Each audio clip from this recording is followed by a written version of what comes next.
Yes, I remember about 6 months before my mom passed away, she was in the hospital. And unfortunately, she ended up being in a hospital about 45 minutes away from our home. Her restrictive lung disease had really flared, and she ended up being there for almost a week. And I visited her every single day. So even though it was a 45-minute drive, I would work, I would drive to see her, visit her, I'd drive back. And, really we had what was a really good experience comparatively to another hospital, but for this hospital, a good experience of like being able to talk to the doctors while I was there, find out what's going on, and over a weekend, really being able to spend a good amount of time with her. And, because she was upset that, she had another setback. And, at the time, she had lived at an assisted living facility for about 7 years. She really just wanted to get back there because at this point in time, that was really her home. And so, this went about a week. And I vividly remember walking into her room, and there's this person there, a social worker, which nothing against social workers, I'm one myself, but so I remember the social worker, talking to my mom about, which nursing home did she want to go to. And I just said to them, my mom's not going to a nursing home. And they're like, oh yeah, she is. And like they had this printout that was from Medicare.gov that talked about, and to their credit, they had this that talked about, what was the percentage rate of being able to go to a facility and get discharged. And like, we're talking about 20%, 30%. And I'm like, why are you showing her this? Like, part of it I appreciated because the point was to pick the ones that had the higher percentage, but we're still talking about, 35%. And I said to them, you never talked to me about this. Now, in this situation, as an elder law attorney, like, I know that there's other options. I know the aging network. And so I said, I understand she has to have therapy because they say for every 1 day you're in a hospital, you have to spend a week in therapy to get back to where you are. Wow. Yeah, it's crazy.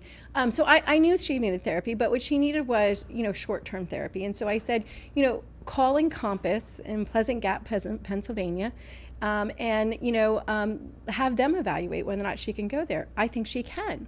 And she was able to go there. And the issue there is there's 100% discharge rate because they're in the business of short-term rehab. They're in the business of getting her up and going.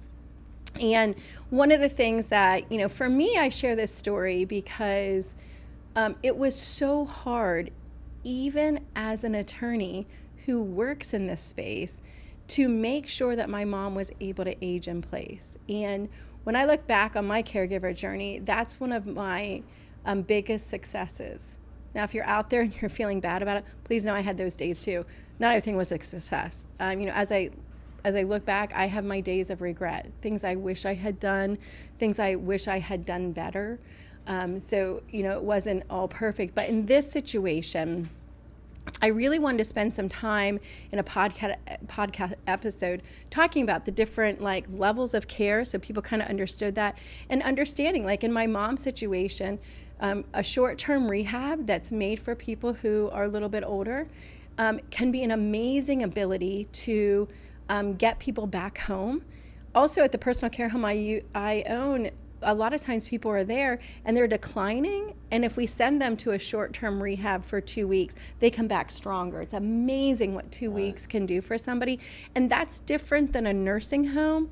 And there's nothing against nursing homes because they also sometimes are the right answer for people, but it has to do with how much therapy they're going to get while they're there. So at a nursing home, they're going to get less hours of therapy a day.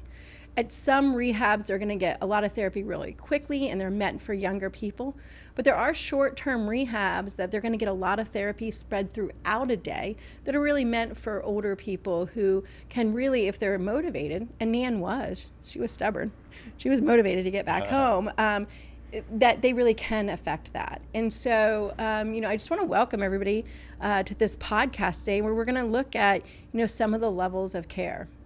Yeah, so thanks for that introduction, Mom. So my name is Courtney, and I'm here with my mom, Julie. And this podcast really is dedicated to my nan, to your mom, to talk about real conversations on caregiving, legacy, and love. And, the thought with this podcast is really kind of to replace those phone calls that we lost when she passed away in December of last year. And we called her woman. So when you picked up the phone, we'll joke in other episodes that we all, my mom, my sister, and I all would say the same thing when we called her. We say, "Hey, woman." And, if we left a voicemail, we kind of all left the same one. "Hey, woman, it's me. Call me back." And she picked her favorite and she called them back at that time. Right. In her defense, our voices do sound the same. They do. But she definitely probably knew and just decided to call back the one of us that she liked the most. Exactly. And sometimes you knew that that's what she was doing because she would ask. So she would call me back and she's like, "Well, your mom called me. What did she want?" And I was like, I don't know, woman. So we're super excited too to be joined today by Don Quante. Hello. So Don, thank you so much for joining us. So you are kind of the master of long-term care. So I will let you kind of take that away and tell a little bit about yourself to our listeners. Wow. Well, yeah. So Julie, I never had heard that story about your mom before, but in working with over 13,000 families over the last 40 plus years, we'd heard a story or two like that from families. Like, people automatically just do the same thing over and over again when there's different alternatives. And I love the short-term therapy idea. That makes a lot of sense. Yeah. So so Courtney, thanks for first, both of you, thanks for having me. So the one thing that I saw over the last 40 plus years is the financial side of this formula oftentimes is overlooked. Like when you talk about short-term therapy, that's not free. No, it's not. Well, there might be some coverage under Medicare. Under Medicare, right?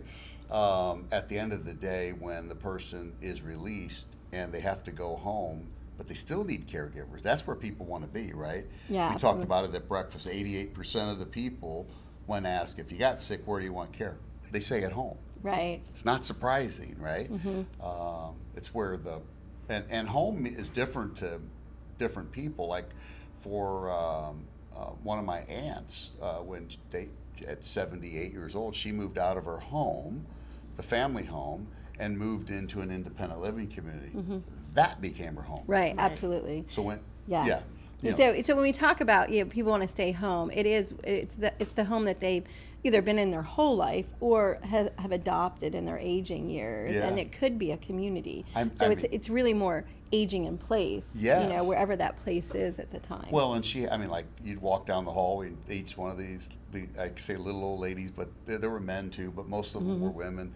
They had their little mat out with their name on it, and their little section of the hallway was decorated, so you could tell they had real pride of ownership in the space that they were living in. And I think my aunt's little apartment might have been 600 square feet. It's small, but she had the meals, the social activity, and all, and that became her home. I mean, like, she loved it. She loved it there. So if she got sick, which she did a few times, and had to go to the hospital, it was, how do I get back to my home? Exactly. Right? Exactly. And so oftentimes it meant having additional home care that the independent living community allowed and had agreements with home care agencies on, but wasn't included in the price. So all of a sudden now you're spending an extra $3,000, $4,000 a month to keep your aunt, your mom, your dad in the place that they want to be. The aging in place, right? Absolutely. And certainly in my mom's situation, it got her back to the personal care home. But at that point in time, there was times that I stayed overnight with her, because they can't be there the whole time. And I also did supplement that I paid for in-home care. Now, part of that was, we've talked on other episodes, part of that was that she needed it. Part of it was she also wasn't overly patient, so she, but that's okay. Like it worked out. And so we really want to be thinking about that. Before we jump into those levels of care, I don't know if you realize, Court, Don kind of like avoided your question. He did avoid it. And I think he should spend some time. Our listeners want to know, like, who are you and what do you do? Yeah. And why should they listen to you? Okay. So Don's on here because I've known him for 20 years. And from my perspective, he's the most forward-thinking, best in this country in the long-term care space. Both what he's done to train agents to learn how to do it, but also how he's communicated with the industry itself about what the need is, and hey man, you got to do this. We got to have better products. Right, we have to, like you've definitely kind of moved this country forward. And I don't think you even realize that because you're still doing it, Right. but you've definitely moved the country forward, both in, offering different products, but also to consumers, but also in, the development of those products. Yeah. Well, so to give you a little background, my start and why I got into the long-term care side of the financial planning space was because of my grandmother, whose name was Lottie. And I love that name. Yeah. I need to have Beautiful, a grandchild named vibrant, Lottie. Red hair, Irish woman. Anyway. I bet she was a little fiery at She was times, a little fiery, stubborn. yeah. So she was diagnosed with early onset dementia. I don't even know if that was a thing back then, but at the end, that's what they called it. And tried to care for her at home, which did work. My aunt and my mom did as good as they could. And then it went from that, after the burnout that caregivers oftentimes have, to assisted living and ultimately nursing home. She died broke in a Medicaid bed. So my passion for this for the last 40 years has been to sort of right that wrong, because I was the financial planner in the family. I didn't know what I didn't know, Right. which is unfortunately the case still today. Most advisors, and the statistics are alarming, only 16% of financial advisors even bring up the topic of long-term care with their clients. It's why there's only like less than 8 million insurance policies in force. Now you think that's a lot, but not out of almost 300 million people, it's not. Yeah, it's crazy to think that financial advisors aren't bringing it up. They don't bring it up. When it's really the single biggest threat to somebody's retirement income, according to me. Without a doubt. And so, so for 40 years, Courtney, I basically spent my time helping families, but then realized that I could influence a lot more families if I taught other advisors how to do this and what to look for, and what was in a good policy. And then of course Congress stepped in 2010, and most of your viewers might not know this, but in 2010 the first contract called the Pension Protection Act annuity was made available. And this was 1 year before the first baby boomer turned 65. So if you don't think the government has a pulse on this, they absolutely do. Right. And so they understood that there was no way that as these baby boomers continued to age that the government could pick up the cost. So they said, well, if you set aside some money, we'll let an insurance company match it with let's say you put $100,000 in one of these things, you could have 300, 400, 500,000 leveraged, but it would all come out tax-free as long as it was used to pay for home care, assisted living, memory care, or nursing home, right? So you cover all the forms of care and that's a huge thing. It makes it go so much farther rather Right. than having to pay the tax on it. And it goes even farther. I know some people, could be like, oh, well, it's a deduction. Deduction never works as well on a tax return as, tax-free. Right, yeah. Right. Well, and when you can put, $1 in and get $5 back with leverage from an insurance company to pay the cost of a home care, which again is where people want to stay, that's, that makes a lot of sense. But so that's what I've done for the last 40 plus years, is educated people. And Julie, you sort of alluded to this idea of sort of changing the industry. I don't know that was really me, but more, I would say COVID did change the industry.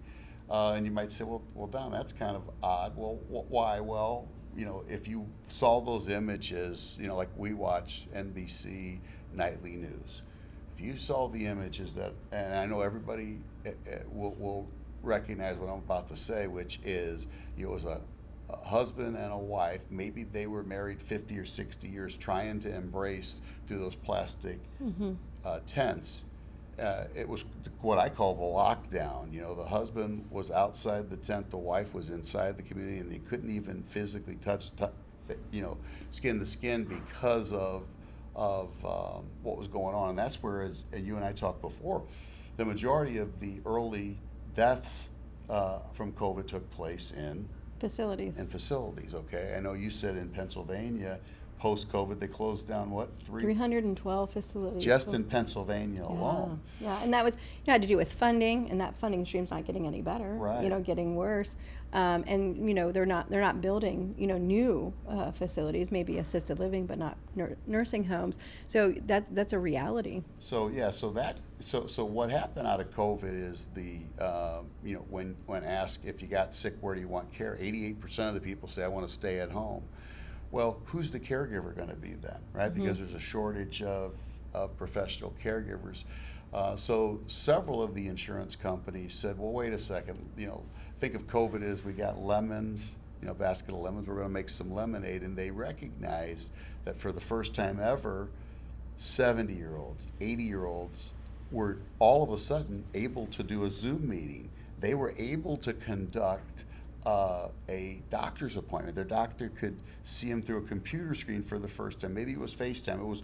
But it was technology at its best, and it literally changed the trajectory of older age people using that type of technology. So and just so everybody understands, the underwriting, that's important, because like you and I worked on a case together, and it took a year for it to be underwritten. A year. Yeah. So now you could apply, post-COVID, you could apply for an insurance contract, and within 30 minutes be on an interview with the underwriter, who is going to physically be able to see you. You're in your home, they're in their office, talk to you for a little bit, ask you a few questions, and 30 minutes later have an answer.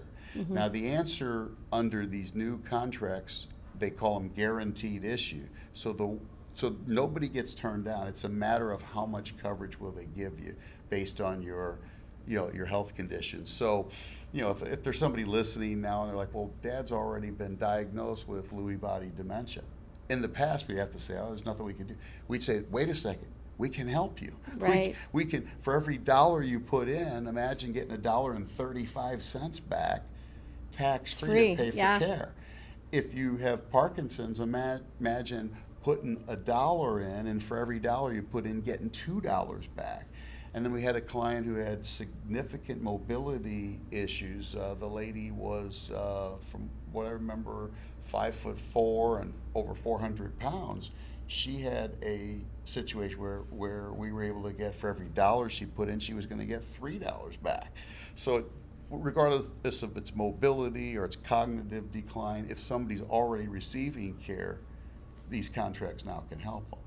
Yeah, absolutely. Yeah. And one of the things that we want to make sure we talk on this episode about is the difference. We're talking about paying for care, but talking about the different levels of care. And I'm just going to kind of go through them a little bit, and we'll talk about how that guaranteed issue could help with that. So if we go back to my mom's situation, she was at the farmhouse that I grew up in, that she fought to keep through a divorce. If you're sitting there listening, and saying, my parent is never leaving, I was definitely in that camp. I never in a million years thought my mom would leave that farmhouse. But what happened was respite care. So what happened was she was sick. I was caring for her, and this was, she was there for 8 years. So this was 9-10 years ago, where she's sick. She had some surgery, and I was going out of town. And I didn't have anybody to help her. And she lived in a farmhouse that was 2 floors. And so her bedroom's upstairs, her kitchen's downstairs. So I said, Mom, you have to go into Nipponos Valley Village, the personal care home I own, for respite care while I'm away. Did not make me daughter of the year. She was so ticked at me. And I was just like, Mom, you have to. I have to go work. I have to go out of town. So I took her, and she was there, like a little bit under a week. And I got home, and like I landed in the state college. I remember landing in State College, Pennsylvania, and like literally my phone is ringing, like, and it's her. She's like, "When are you getting me out of here?" And it's like, "Mom, I'll be there as soon as I can." Like it takes me about an hour to drive, and when it's like they didn't hand you an orange jumpsuit on the way in. It's not 3 square meals a day. Like this is like a very social place. They like Wii bowling. Like it's not like we didn't like. She acted like we like dropped her off, chained her up in a basement, and like gave her a cracker and a ginger ale and said, we'll see you in a week. Right. Yeah. So I took her back home, and then the same thing happened about a month later, and she. So same thing. I went and did what I had to do for my job, and I got home, and I'm rushing around, and I'm calling Verla, who works at the Village, and saying, "Hey Verla, let my mom know, like I'll be there, And so she told Verla to let me know she wasn't leaving; she was having dinner there, and that I could come and get her after dinner. And I was like, well, okay. But the point is that's respite care. So respite care is care that you're not permanently going into a facility. You're just giving the caregiver a break. Or in my circumstance, it wasn't really a break. I had to go work someplace. I had to go do something. And respite care is a phenomenal way, one, to give a caregiver a break, but also to kind of test the waters and say to people, so many times people come to me and say, my mom has to sell her house and go into assisted living. A better way is to say, let's try this. Let's do this for a month. Let's do some respite care. And it's interesting, some of the products that you're talking about, Don, just to bring it back to the products, that would be a pool of money to pay for that respite care. Exactly. So if we're worried about, what's the cost of this, that's a great way to do that. And I would say to anybody, if you're overwhelmed by caregiving, having a vacation, having and putting your loved one in respite care, it works really, really well. We do it all the time at the facility, and many times then those people will end up becoming, permanent residents. I'll be honest with you, not every facility does it, but we do in some ways because we want to give those caregivers a break, but also because it works out marketing for our firm because then we end up getting, permanent residents. So when we talk about that, and that respite care in Pennsylvania where my mom lived was what's called a personal care home. In most parts of this country, that's going to be called an assisted living. In Pennsylvania, there are 2 different licenses, but both of those, there's where a lot of the growth is. If there are facilities being built, there are those types of facilities. They're private pay in the most of this country. There's some places where you could get some Medicaid dollars, no Medicare dollars. So Medicare is what we get through the Social Security Administration. Medicaid is what, we apply for government assistance. In most parts of this country, there's no Medicaid dollars or Medicare dollars. And so we have to private pay. And so that's why products like this that can leverage the money can allow us to pay longer. And you're going to see huge differences in cost of assisted living, both throughout the country, but also in what they provide, because some are more social model. Some are have a little bit more medical to them. Some of them, they can, just like you talked about, you can add on levels of care. So as somebody ages, you can get more care and pay for that. But I want everybody who's listening to know that is different than a nursing home. A nursing home is a much more medical model. And that's where, years ago, I was a social worker in a nursing home, and it used to be that was kind of all there was. Like, everybody went to a nursing home because there wasn't a lot of assisted livings and personal care there. But today, you need to be pretty sick to go to a nursing home, although some people will go to a nursing home and have rehab through Medicare and then be discharged. Many people will end up staying. And, private pay can be, $10,000 a month. It can be more than that in some parts of this country. And the costs are definitely not going down. If you're in that nursing home, sometimes that's where people who have dementia end up going. They also sometimes go to memory care units. Some of those memory care units are nursing homes, some are assisted living. So, this whole difference of levels of care. And I think it's something that you have to really understand slightly about. for anybody that's out there caregiving for their loved one, I would suggest you, based on the diagnosis, decide if the worst thing happens, you as the caregiver get sick, where would you want your loved one to go? Because to tie it back into the original story, you don't want to be standing in a hospital room on a Friday because they've tried to discharge somebody for the weekend and be handed a list of facilities and you don't even know what they are. And they'll often go to the nursing homes because that's where they have connections. That's what they're used to discharging to. Like in my mom's situation, the short-term rehab, they just weren't used to doing that. They were just used to discharging to local nursing homes. But in my mom's situation, that short-term rehab was a better idea. So when we think about those levels of care, I think it's important for people to become familiar with them. And working with a professional like an elder law attorney, a financial advisor that works with long-term care, they're going to know about these different levels of care, be able to talk about how somebody's assets could be used to pay for them, but also like in Don's situation, how we can maximize it and leverage it for more money. Yeah. And I think, for the caregivers listening, just to kind of take a step back, what the story in the beginning taught us is that knowledge is power. So at any turn of the caregiving journey, you're advocating for something. So understanding at the very basic, like what you're advocating for, which is what the person that you're caring for wants. But I do want to talk about, just because this podcast is dedicated to my Nan, how we knew it was time to go to an assisted living, right? And she had a drop foot and had a foot surgery. But that really wasn't the reason that she was going into a personal care home. It really was social. It really was. It also was the fact that she screened her phone calls. So we would try to call her and check on her. She would just decide not to call us back. Right. So then, there were times when we'd have to send Uncle Buddy to church to check to see if her car was there to make sure that she's out and about. That really ticked her off. It did. I remember that story where, we'd call and sometimes she wouldn't answer the phone. So I'd drive out and it was 3 miles to her house. And she's like, she's fine. I was like, well, I didn't know if you fell and were on the floor.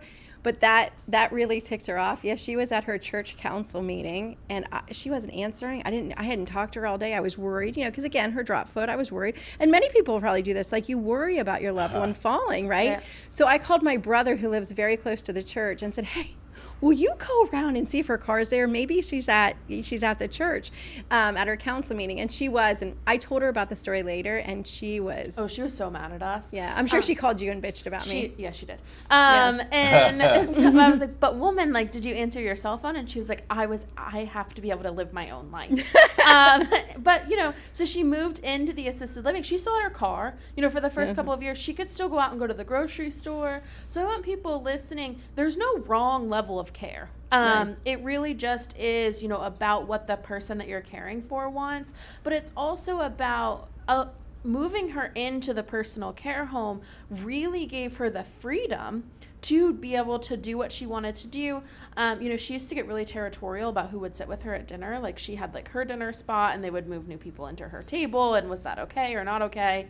But for her it was so much more social, but it really allowed us to feel better about if she did go out, there was somebody that if she decided not to answer our calls, which sometimes did happen, or not call people back, we knew that there was somebody checking on her, because this was before she had gotten really sick. She hadn't really fallen a lot, but we knew enough that it was concerning. Enough that it was concerning. And I think a lot of people sometimes find themselves in that spot where it's gosh, maybe they're not sick enough. And it's well, that's not really the question you should be asking. It's really about quality of life and about, are they social? Can they go play bingo or different things like that? Yeah, and I think for her, making that transition earlier actually allowed her to make it very successfully. Yes. And did give her more independence and her own friends. I think it's important too for people to know who are listening. She had been widowed for 14 years. Yes. So she lived in this huge farmhouse by herself.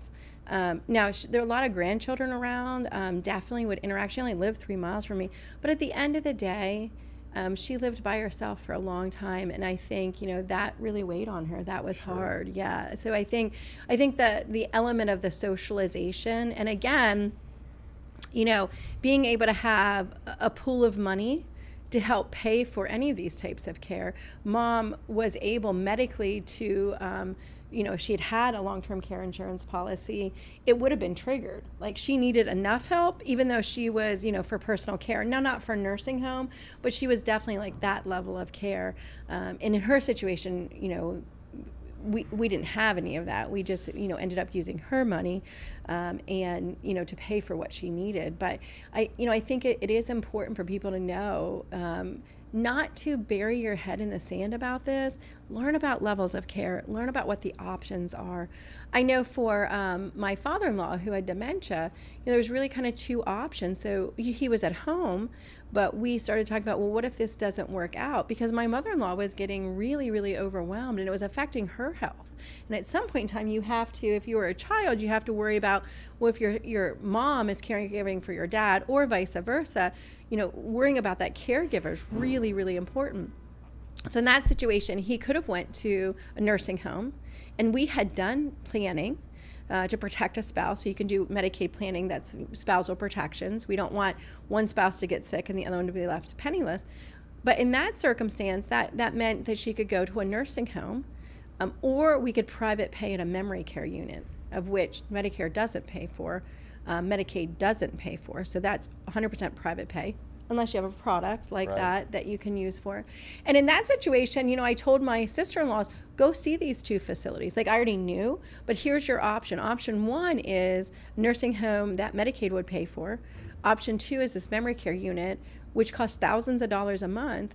And in that circumstance, both because my mother-in-law had cared for him so long, so we knew that the journey left wasn't all that long, but because it was just a better place for him and his diagnosis and where he was, we chose to have him go to the private pay place. We chose to have him be there. And I think that just like you're saying, knowledge is power, but what I would add to it is money is even more powerful, because if we combine this knowledge of the levels of care with leveraging the money, we have so many more options for the caregiving journey that a lot of people who are listening don't even know exist. And I'd urge people not to put your head in the sand and not learn about this stuff. Well, and don't kind of it's kind of human nature, because sometimes you have to, as the caregiver, confront your own preconceived notions about these levels of care and what that means. Or your own denial. Which is hard. And it is really hard. And I don't want to gloss over that, because you kind of have to come to terms with it. And you have to do it sooner rather than later, because while it's great that these products are now being able to be done if you have a diagnosis, when you're in a crisis, things are so much more difficult. So if you have the knowledge and the products in place before you're standing in a hospital on a Friday afternoon, you might feel very limited, but that says more about the fact that it's Friday at 4 and we don't have all of this planning in place, and you don't have the right people to call. And so that's what I really want the listeners thinking about too while they're here, is that there are all these wonderful resources out there, people that they can talk to, products that they can put into place, visits that they can do before it's a crisis, before you're down to like only so many options. Yeah, so contacting an elder law attorney and finding out what the options are, and combining that with a financial advisor who really focuses on long-term care, and having them collaborate with each other to come up with a plan. And even adding the CPA, the accountant, depending on what people's taxation, adding that team together and having a plan is much better than standing there on a Friday afternoon. I personally, that's what we do at our office. We help people navigate the journey. We help them navigate like all of these different pieces and what can be the best plan. And sometimes we hope we don't have to use that plan, but at least we have those protections and plans in place. And it's really, really important, because I personally, I don't think a month goes by in my adult life that I don't have a friend or somebody I knew from high school or something who reaches out to me. Just last week, a really good friend of mine, she's like, my dad's in the hospital. They're discharging to a nursing home. What nursing home do you recommend? And I actually said to her, can he go to short-term rehab? Like, I actually don't recommend a nursing home. Like, tell me more about your dad's situation. Now, she's able to get to me, on my phone on a Thursday night, while I'm driving. But having access to that information is really important, and you should start ahead of time. You should see what's out there, both to help the caregiver whether that's just, a respite stay that helps you reset and go right back into it. Or whether it's like having that plan in place, because we never know. At my office, it's not unusual that somebody comes in and the caregivers now went down. Like, so now we're dealing with the caregivers burnt themselves out, whether that's a spouse or a child. We have to have some sort of surgery, but the stress of it all got to them. And so now we're dealing with that. Plus, we're dealing with what do we do with this person that they've been caring for.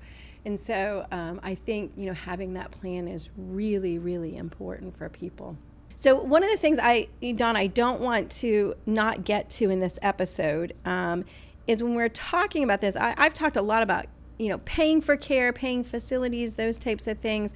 But can you talk a little bit about some of the products? Because I think this is really cool.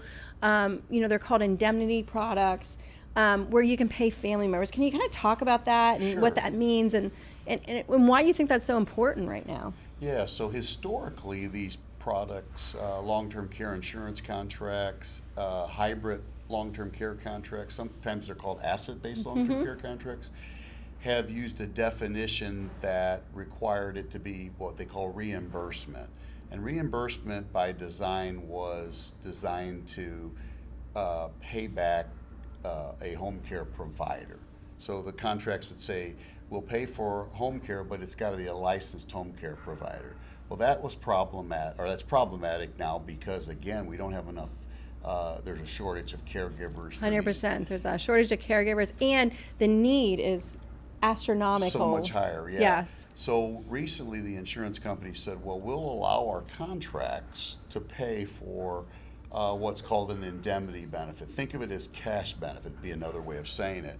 So if your mother is cognitively declined and her doctor says so, and people think it's the insurance company deciding that. It's not. It's your doctor fills out a form, says, yeah, this person's cognitively declined. They have one of the many 70 different types of dementia. The one we hear so much about is Alzheimer's now. More recently, because of the special that was on about Bruce Willis, you hear about front temporal lobe dementia. But in any case, whatever type of cognitive decline it is, the insurance company would begin paying. So if you have a policy that pays $10,000 a month, there's $10,000 of cash that comes into the household. They can do whatever they want with the money, to include paying a friend or a family member.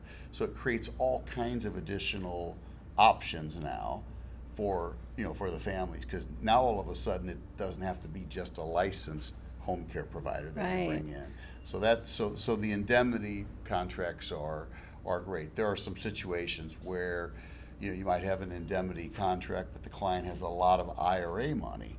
In those situations, we might use the IRA money, but still collect the benefits for the long-term And for those of you listeners, we'd use the IRA money because we're paying a medical expense, and that's a deduction. And so IRA money that comes out is highly taxable, and then you have a medical deduction. So again, it's just about making the money go farther, being smart about how you're using it to make that go farther. And I really am excited about the indemnity policies because I look at the state of this nation and our lack of being ready for the silver tsunami. As you said before, the first baby boomer is going to turn 80. In January 2026. Yeah, so that's coming. We have a situation where we don't have enough caregivers now, and we're adding to it cuts in the federal government from funding. We're adding to it, getting rid of some caregivers that would have usually fulfilled those positions. We know that the immigrant population is a huge amount of caregivers, and so we don't have a lot of answers for all this. And what we know too is COVID. We talked about 312 facilities closed in Pennsylvania. They're not being rebuilt. So at some point in time, we're going to have all these people who need care, and there just aren't going to be beds available or people to care. And so we're going to be looking more at family members, making some sacrifices and, really caregiving. And what we know is, that sandwich generation, trying to go to work, raise your kids, and caregive, it's just a recipe for disaster because I'm not saying people don't do it successfully, but they don't do it without stress, and they don't do it without, affecting themselves. There's a study out that says, somebody who caregives like that, for somebody who has dementia, their life expectancy goes down 5 to 7 years because of believe that. it. And what we would want is for people to come up with a plan, figure out that knowledge, decide how this can work the best. And we didn't talk about it in this episode, but we have in others about communicating among family members, like this is the plan, this is what we're going to do. But having the funds available to fund that, it just makes it easier. It really, really does. Don, one of the things we didn't get to, and if you can just talk a little bit about your book, post-COVID, about tax-free strategies. Yes, so I wrote a book called Tax-Free Benefits for Long-Term Care in a Post-COVID World that addresses these issues of indemnity benefits, how you use them, how you can pay family members. Since you ladies strong-arm me at breakfast into giving you 50 copies, I'd love for your listeners to have one of those copies if you'd like to, tell them how they can get one. Absolutely. Yeah. So if you're listening and, this has kind of struck with you and you want to learn more, so we encourage you to, one, go to the planningandprotecting.com website. It has a great treasure trove of information and resources. It can connect you with elder law attorneys from across the country who also then work with like-minded financial advisors to really help you put that plan into place. If one of your states isn't listed or you want a copy of the book, feel free to email us at info@theheywomanpodcast.com. So we'll put that email address in the show notes or wherever you're listening, so you can send us an email. We're happy to send you out a copy of the book. And we're also happy to kind of point you in the right direction to get a plan in place. We're also super excited to be launching the Caregiver Toolkit on the planningandprotecting.com website. So this is a free download. It's a really great place for you to make a plan about the financial, about legal, about medical. As a dog owner, we also have a little section in there about what to do with the pet. Yeah, right? absolutely. So, we have kind of taken this toolkit to different attorneys from across the country, gotten their input on what we're putting in there. But a lot of it is things that we needed to know when caring for Nan. So there's small things like what are their favorite snacks? Nan was having a bad day. A Hershey bar with the almonds could really change like a whole visit. That was important to know. Maybe when she was throwing a shoot at caregiver, they could have thrown a Hershey bar back at her. I don't know. Maybe. Would have made that better. So small things like that, but big things too, how to pay for care and do you have the right legal strategies in place? So, we really want to thank our listeners for listening. There'll be all kinds of updates coming out. We hope you follow along on Instagram and TikTok and Facebook. And Dawn, I just want to thank you for coming on and sharing all of your great knowledge with our listeners. Thank you. It's been great. All right. Thank you.